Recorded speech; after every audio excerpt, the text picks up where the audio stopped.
So Warwick and Jay, on the weekend I hung out with my best friend of 20 years and she learnt something about me that she didn't know, which surprised me because we had lived together.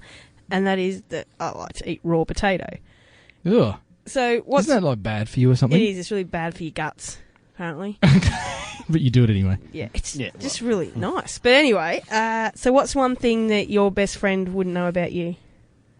You start, Warwick. Well, thanks, Jay, while you think of something appropriate for the show. Yeah, no, I've got mine. Okay. Well, most people don't know this about me. Actually, nobody did know this about me until I decided to just say this on air, is I have a thing about having clean feet when I go to bed. Oh. So, you know, you have a shower and you put your, Your top socks and on or and whatever. Your feet. Well, I can do the full shower, and if I don't go to bed for 2 or 3 hours, I just have to rinse my feet and dry them before I go to bed. How do you go at camping? I rinse my feet before I go to bed. You have a special water bottle? Feet bucket. Yeah. You actually have a foot rinsing bucket. Well, it's the one that, you know, I wash my hands in and that sort of stuff. I just have to have clean, dry feet when I get into bed. The rest of me can be covered in mud and crap, but so long as my feet are clean, I'm good. So have you ever had to go to bed with sweaty, dirty feet? No, because I always have. And you know what? The best thing to carry with you, here you go, is baby wipes. Make your feet feel really clean. I'm going to try that tonight. I'm a bit weirded out, but I'm going to try it. It's a wonderful feeling to have clean feet. Yeah. Yep. Jay, over to you. What's yours? Mine doesn't sound half as impressive now or creepy, but anyway. I don't think I like this episode already. Yeah, a lot of people don't know that I'm a gamer. I play games every Sunday with a couple of other 40-something-year-olds. What sort of games, Jay? Like Call of Duty and Battlefield. Oh, right, those games. What 18-year-olds enjoy? Mm. Yeah, or 12-year-olds. Yeah. Depends when your parents let you start playing it, really. Welcome to the Tradies Business Show, helping you get off the tools and into true business ownership, so you can spend more time doing the things that matter most. Now, here are your hosts, Warwick Bidwell and Michaela Clark. So welcome back to another episode of the Tradies Business Show, and Warwick, we have to have a talk. What about? Well, have you been cheating on me? Like, is there another podcast person in your life? Well, given that he's sitting in the room with us, it's kind of hard to deny it, isn't it? Welcome to the show, Jay. So we did include him in our top of the show question. Yes, we did. First guest ever. First guest ever, to ever be included in the opening question. Yep. Yes, so you should feel very privileged that I've allowed you into my relationship with Michaela in that way. I feel intimate right now. Yeah. Group hug. So, why is Jay here, Warwick? Why is this... Why are you here, Jay? Jay is here... Because you asked me to come here. That's right. I made a big mistake. No.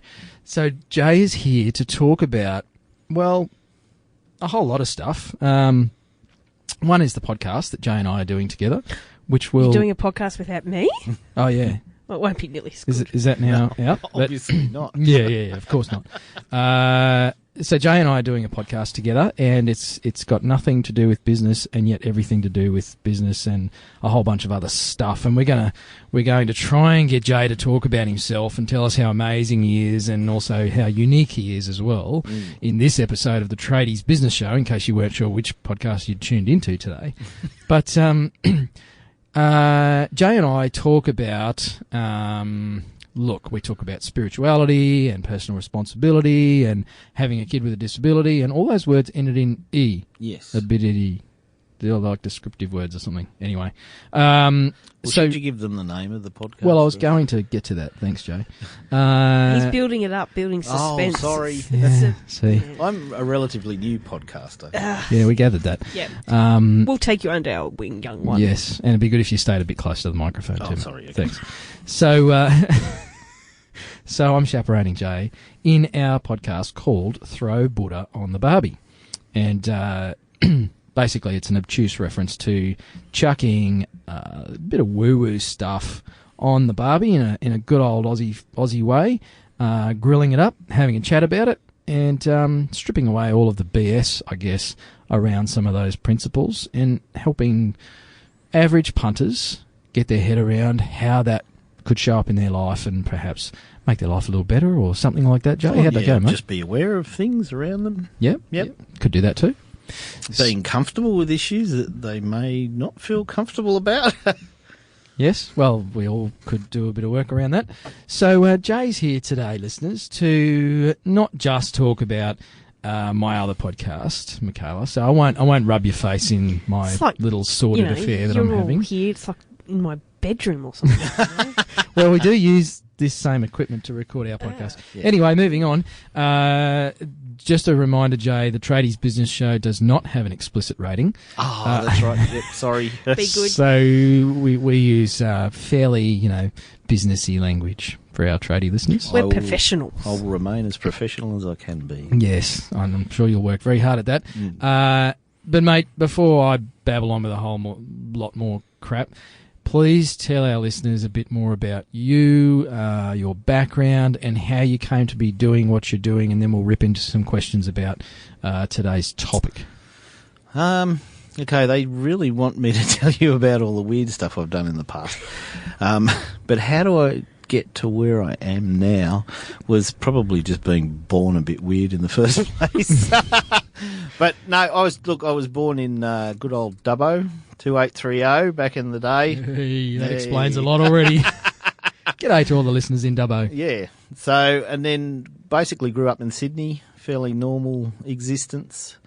Went to, private school in Sydney, nothing special, nothing grandiose. I haven't had any striking accidents from up above or anything like that.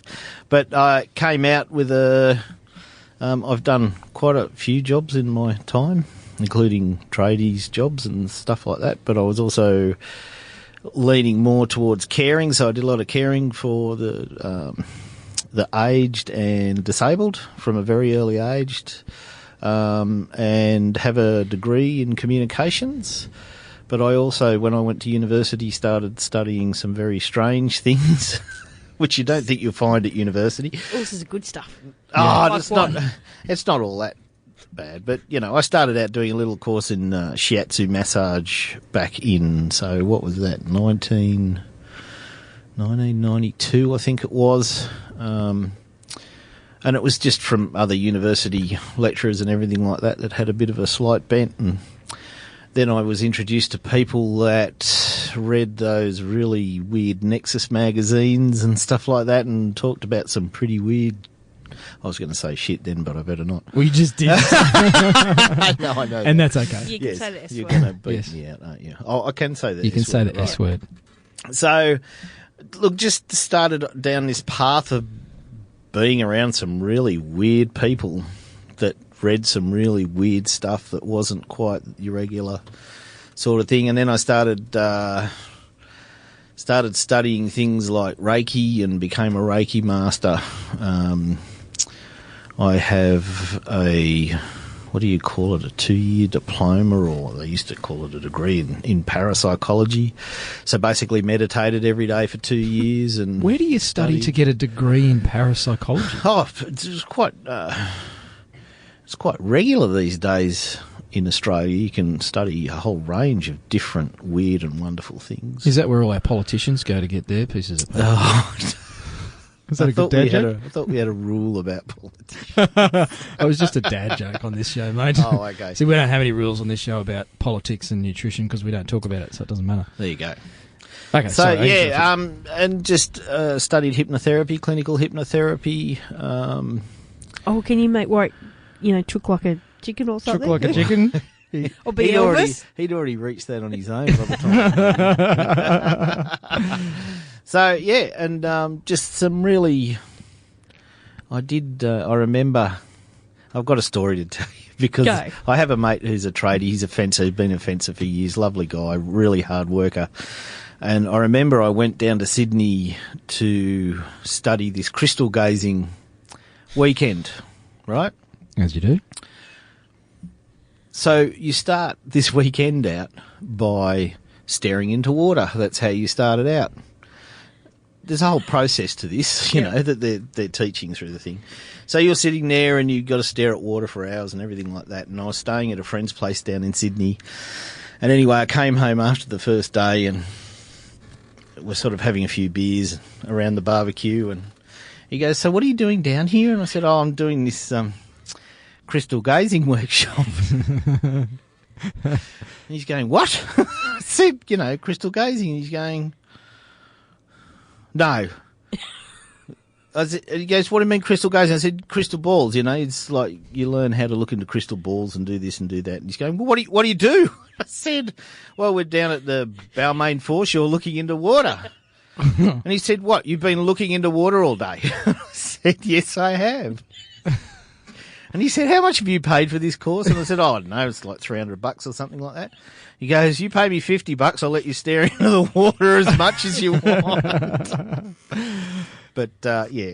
And it's a good story, Jay, because it really is the perception that most of us have of the things you've just rattled off. You know, you talk about them yourself even as being weird. Yeah. Like you've studied all this weird stuff and worked with some weird people, and you are a little weird. And for our listeners, we'll put a photo in the show notes so you can see how weird Jay really is. And good looking. Well, yeah, in a weird way. Any single ladies? The Tradies dating show? The Tradies dating I think show. they all know why now.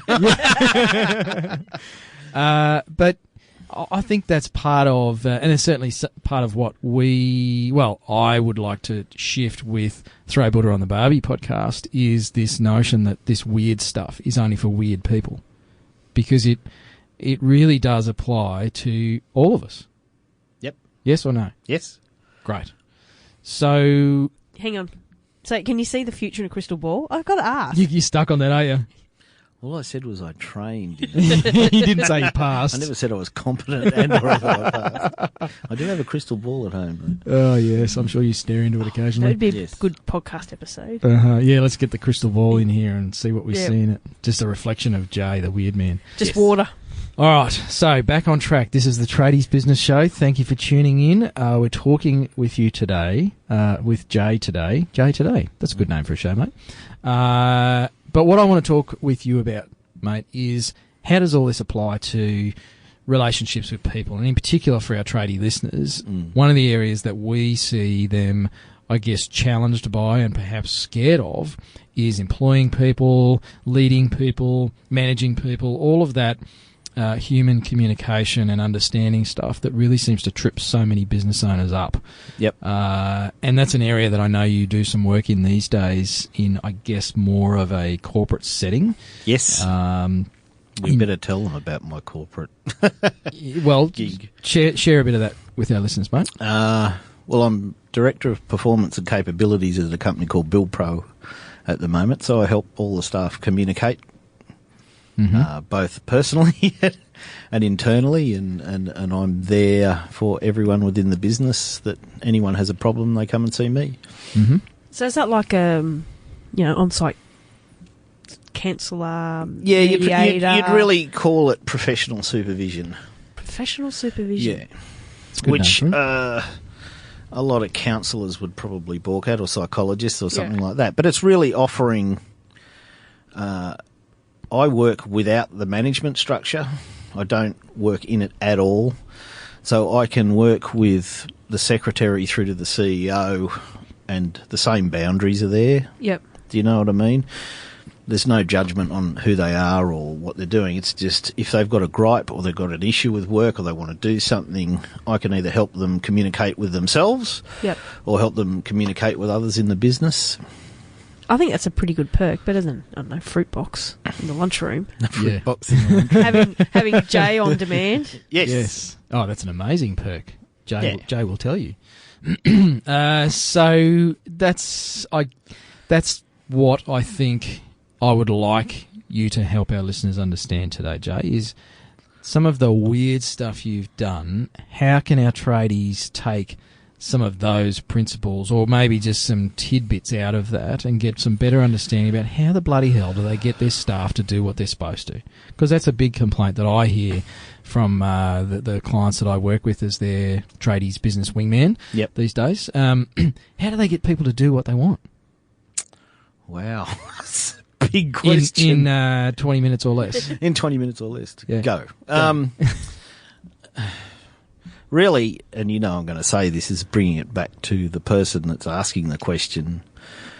You know, if they're experiencing things with their staff that aren't what they want, then they really have to come back and ask, you know, who am I telling these people to do things? Why am I getting the results that I'm getting? Because generally, I find an employer will look at an employee in a particular way and won't ever change that way. And that way will have existed ever since that they have been young children, when they've seen parents, families, you know, if they've, you know, their father may have worked long shifts in a factory.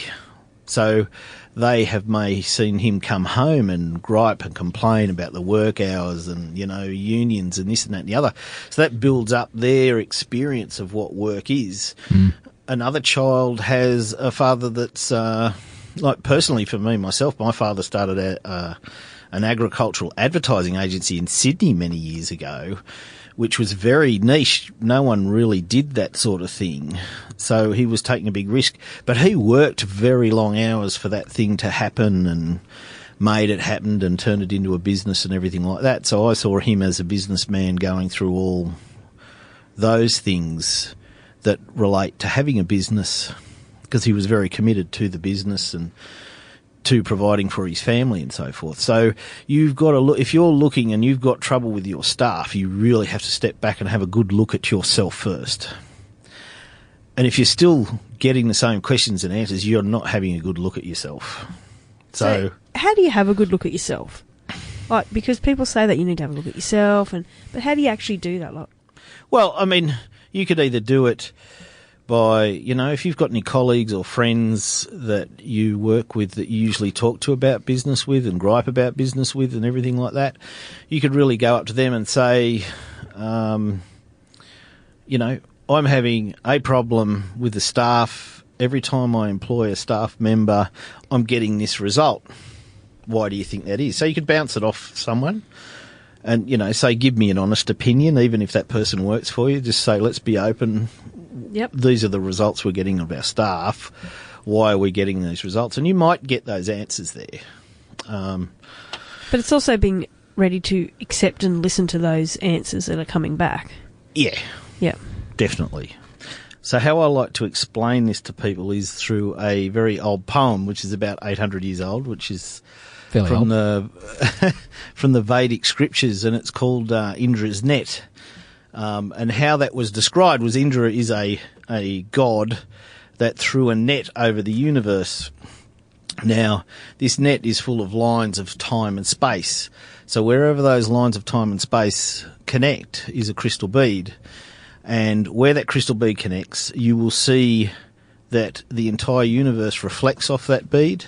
The entire universe reflects into that bead. And if you actually look within it, the entire universe exists within it.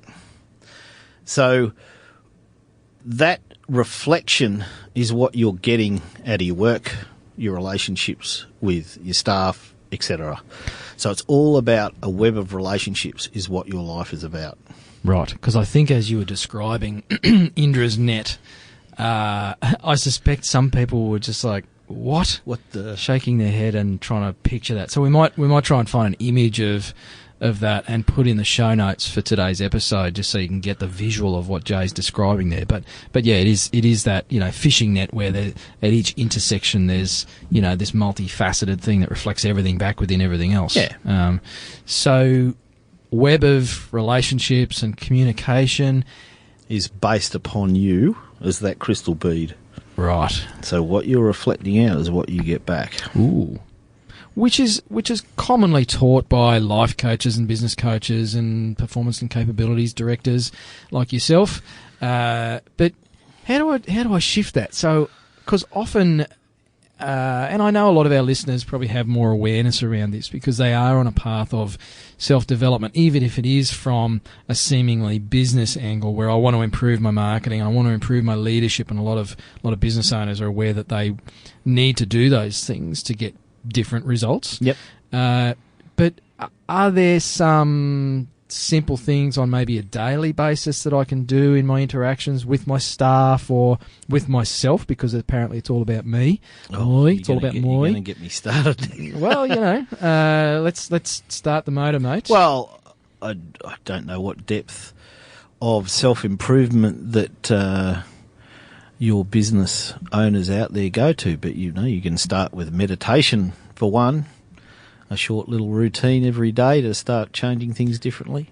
So why is that important, Joe? I just want to jump in there, man. I know I've interrupted you. Why is meditation important? Because everyone says, all right, everyone says, oh, meditation's great, you should meditate, and everyone goes, yeah, whatever, meditation takes too long, I don't know how to, I don't have a quiet space, whatever, I don't have the time. Right. But Okay, to answer this question for you people out there, because everything's going to be a mental image that they're hearing through this podcast. Yep. I'll get Michaela to answer this. What do you see when you think about someone who meditates? Describe it to me. Someone sitting with their eyes shut. And what's that person look like? Young, attractive female. Right. what? No, He asked. No. This is quite right. So But this he is asked. this is the Okay, image okay. that she sees in her head. So, do you meditate Yes. every day? No. So, how do you meditate? Sitting on my bed. And what do you think about? Different things, depending on what type of meditation I'm trying to do. Oh, okay. So, do you have different forms of meditation that you practice every day? Well, not official. I've made up my own. Yeah, and that's Yeah. fine. So sometimes it's just breathing and trying to settle things, trying to Right. think of more affirmations or what I want to do for the day or Right. all that kind of stuff. So, they can be quite active meditations. Yes. Right. The thing I'm trying to prove here is that everyone will have a different image in their head of meditation. So you've described a young, attractive person. Maybe I'm trying Sits to and channel them when I'm meditating. No, but it can also be a judgment, because a lot of people would say, I have a lot of mates that would go, oh, bloody hippies, Yep. sitting down, meditating, everything like that. I've had a lot of experience with meditation with different people, so I see a different thing about, all the stuff for me about meditation is actually, a lot of the Indian guru stuff I've read over the years, a lot of the weird stuff. So that's my appeal of that. But what I'm trying to prove here is that everyone has a different association with meditation. So, and Warwick said, I don't have time.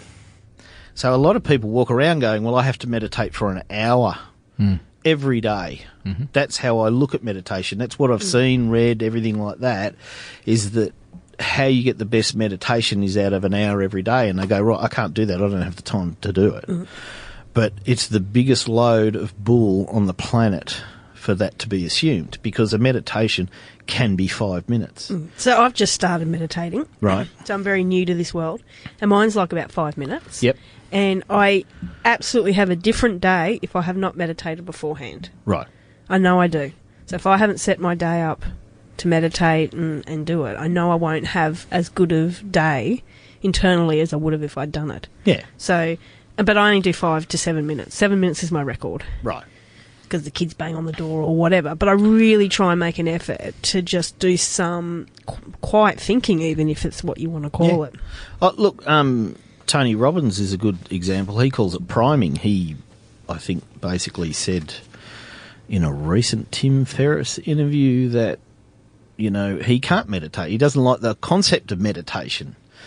But he primes himself. He thinks about gratitude and what he's grateful for in his job, and then he, makes his day up that way. Some people sit there and don't, their idea of meditating is not thinking about anything. I have friends that go and do Vipassana. Now, I've never done this. I don't know. I've been interested in sort of, but it's 10 days where you're not allowed to talk, basically, and you meditate. I'd be stuffed. And you eat vegetarian food. Oh, I'd be stuffed. Twice. Right. That's no good for me. But it is a very good process, though. It's intense, but it's a very good process. So with our guys that are, they're already getting up early in the morning, or their wives are ladies are getting the lunches ready and all that. You can meditate or Why are have... the ladies getting the lunches ready? Mine Well, in some houses, the ladies get the lunches ready and the guys have... crushing all stereotypes in the tradies look business at us show, aren't we? shattering stereotypes everywhere. I don't have time of the morning, blah, blah, blah. Is it, can you still do it at night or any time of the day? Oh, look, you choose the best time that you think it is for you. So best time for me is I go walking down the beach every morning. That's part of a routine that the dogs in my life like. I like doing it, but I get the time to just be with myself. Yep. I sit down and I have my own process, which would probably be pretty weird and convoluted, but anyway. But that's when I do it, in the morning. Yep. You might find your best time is at night. You've got all the stuff out of the day out of the way. You've reached all your goals. You've hit them all. And then you can relax and say, right, I can sit down. And people prime themselves for the next day by doing that. There's hundreds of apps on iPhones and... what do you call the other thing? Androids. Smartphones. We just refer to them collectively as smartphones. There are hundreds of apps on meditation. Some of the biggest selling apps in the world are meditation apps because of the benefits that they give you. And people are searching for the benefits that it gives. Yeah. So, But moving this back, because I think we're concentrating too much on meditation at the moment, moving this back, sorting your stuff out, which meditation might be part of it, exercise might be another. Sorting your stuff out internally can help sort out your results in your office. And I had a similar conversation with one of my wingman clients recently about just getting intentional about his days rather than wake up or maybe hit snooze 3 times or whatever the roll out of the bed scenario looks like, and then just blindly and habitually go throughout his days, coffee, newspaper, work, emails, blah, blah, blah, blah, same thing every day, is to actually get a bit more intentional about what he does in the mornings and choose the way he wants his day to pan out. Now, I'm not saying in a wave the magic wand kind of a way. I would. Although, I know you have a magic wand, Jay, that you like to wave around. No, it's got a big star on the end. But by doing that, it's like that, where rather than just have a day that you get, and so many people just wake up, get out of bed, and the day they get is the day they get. They don't actually intentionally go about creating what they would like to see. Yes. And so for this guy, literally just 10 to 15 minutes, different to what he was doing, where he didn't open his laptop and look at the emails that had come in from clients overnight, didn't look at quotes, didn't think about all the stuff he didn't get done yesterday, but actually start by just writing down some stuff that he was grateful for and some of the key things that he would like to see this week. So each day it was just a rolling week's view. And within 4 or 5 days, it just really shifted his mindset. And he started feeling better. He was being much more intentional about his days, so he wasn't doing as much procrastination. And it was just a different startup routine, as I like to refer to it with people. Yep. So just have a startup routine for your day, and it's creating an awareness around what you're doing. And then that starts to bring awareness into other areas as well, with client interactions, with how you're talking to your staff. But if you're having problems with your staff, and you can be aware enough to sit there and say, well, okay, I'm having the problem here. Just do something different. Yep. Doesn't matter what it is. Yep. Like do team meetings, for example. Oh, Warwick loves his team. And, we bang on about that all the time, about how you need to have regular team meetings, but it's just creating a forum for people to start communicating in a way they're not used to. That's it. Cool. And it's also and this is going to sound a bit risky to some of your listeners, it's also being a bit vulnerable with yourself. Like about, if you can get to have a look at your business, you will hear people say things to you about how you are in your business all the time.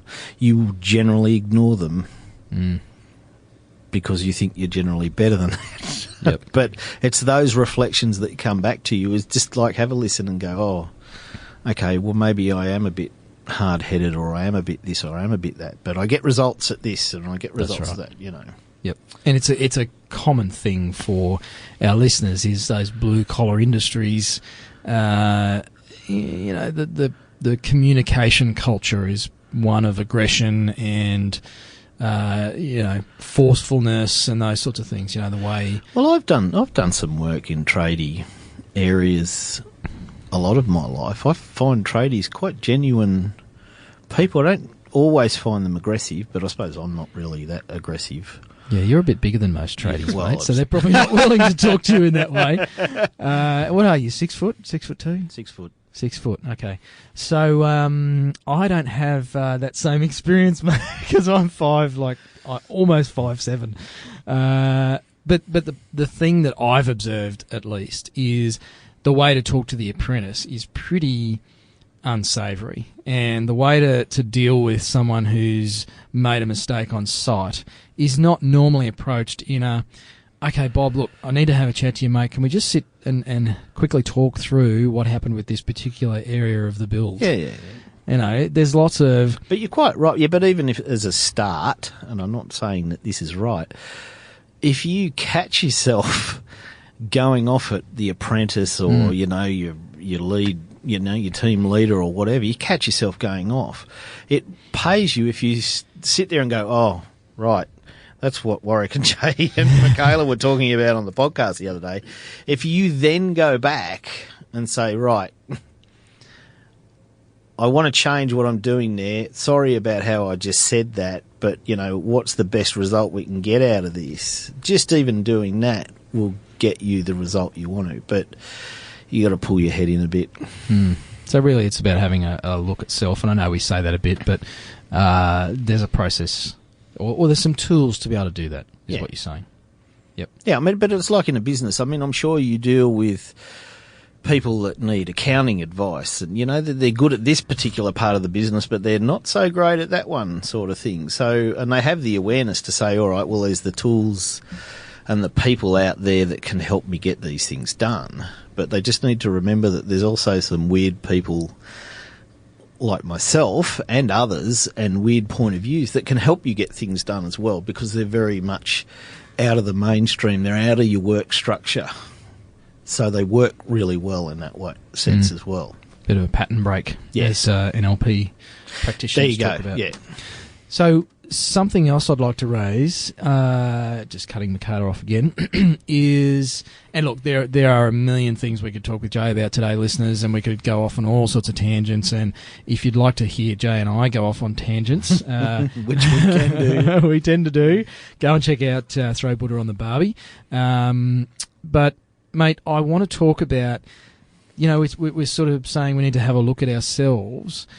One thing I do find about tradespeople and tradies in business is time and again I come across people who on the outside are this brash, bravado, aggressive, gruff sort of exterior, but internally they beat themselves up like there is no tomorrow. Yep. And it's a very Australian thing to do. Yep. And it's funny, we talk about tall poppy syndromes, like the worst people that we practice that on is ourselves. And I see lots of guys in particular, actually, guy tradies, and it's, lady tradies do it too, is beating themselves up about not being enough, not getting things done quickly enough, not making enough money, not... That's everybody. Sure. Yeah. So it's an area that I'd love to get some feedback from you today, mate. And again, maybe give our tradie listeners a few pointers or a direction they could perhaps go and do some more research in, is how the hell do I stop beating myself up? What's at the root of that? First noble truth. Which is? Okay, the first noble truth of Buddhism. Yeah, everyone's like... We're going, Yeah, what? Okay, the first noble truth is that you need to realise that life contains suffering. What? No. Positive thinking says I just need to be happy all the time. Yeah, well, and the rules of Buddhism, the laws, the noble truths are basically saying exactly the same thing. But realise at first that there is suffering in your day. You're not always going to get everything done. But with intentionality and different thinking, you're going to get different results. Right. So therefore I don't need to beat myself up if I don't get those results. No. Done. There you go, listeners. It's You're all cured. it's really having a good look at how you talk, right? That's one part of my job, is that I sit there and I watch people talk. I watch them communicate. I watch their body language, what they're saying, and Uh-oh. Yeah, He might have been watching us. I think so. We're both standing here with our arms folded, looking at our phones. yes, but. It's all about what you're saying and what you're not saying. You know, I should do this or I should do that, or I can't do this and I can't do that. They're all those limiting things that your language, your communication is stopping you from doing those things. Mm. And often, again, observation on my part is seeing people who carry around all the stuff that they haven't done, or, it's just holding on to things. Okay, so meditation would be one way of dropping that. Yep. And letting go of all of the things that I haven't got done in the last 3 years.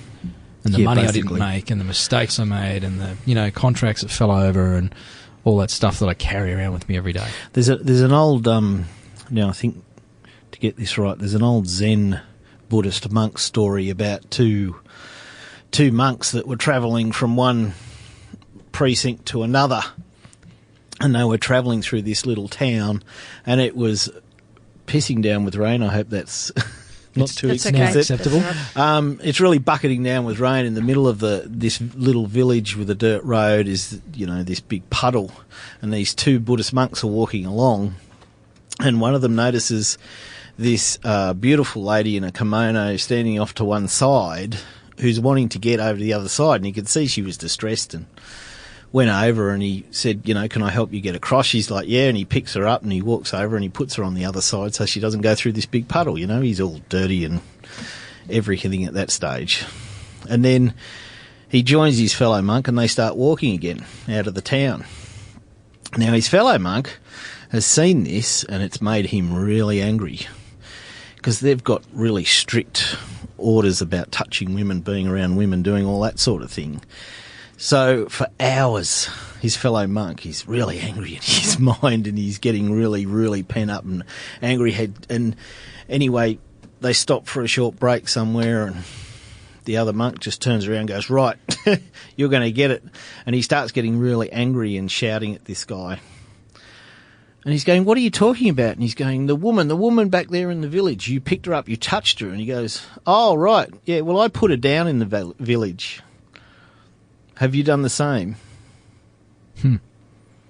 So he's carrying along that thought. Do you know what I mean? Michaela's really looking at me strangely. Yeah, no. What is Jay on about? So No, I get it. I'm just like, right. wow. That's So really- he's done the task. He's done the task. He's picked it up, put it down, and he's down. helped her. Let it go. Left it behind. Left it behind. He's done the task and left it behind. Yep. It's Move that on. constant worrying that's ruined the other monk's experience, whatever that may be, because he's just sitting there in his mind worrying over and over and over. So just put it down. Put the woman down. Yeah. There's an adage for you to Or carry with you the during young, the week. good-looking woman, if you may. Yeah. Just put it down. So, Jay, again, we could prattle on for hours, mate. But one question we like to ask our guests on the show is, if you had 1,000 tradies in the room, what's one piece of advice, just one, that you would love to leave with them? What's one thing you'd like to impart upon those 1,000 tradies? Laugh a bit more. Laugh a bit more. Like a laughing Buddha. Yeah, there you go. Good advice. Great stuff, mate. Well, look, thanks again for coming in. And so how can we Thank you. find about Throw Buddha on the Barbie? Where do we go for that? Jay's going to look at me. Where do we go, Warwick? Well, you could go to iTunes and search for Throw Buddha on the Barbie. I'm pretty sure it'll be the only podcast with that title, mate. It is an adult show, so we use some adult language. Yeah. But It is pretty blokey. yeah, just The a couple of whole- blokes yeah. chewing the fat, chucking some stuff on the And grill. we will talk about any issue. So if you'd like us to talk about something on if Throw you have Buddha on an the issue Barbie, you'd like us to talk go about. to our Facebook page would be the best place to do that. Throw Buddha on the Barbie on good old Facebook, and put your questions up there. We'll post episodes up there so you can find them and listen to them. And mate, thanks for coming in. Thanks. Enjoyed it. It's been Thank you. very calming and zen. Yeah. Get me a coffee. You've been listening to the Tradies Business Show with Warwick Bidwell and Michaela Clark. Want to get off the tools and into true business ownership? Find out how at tradiesbusinessshow.com.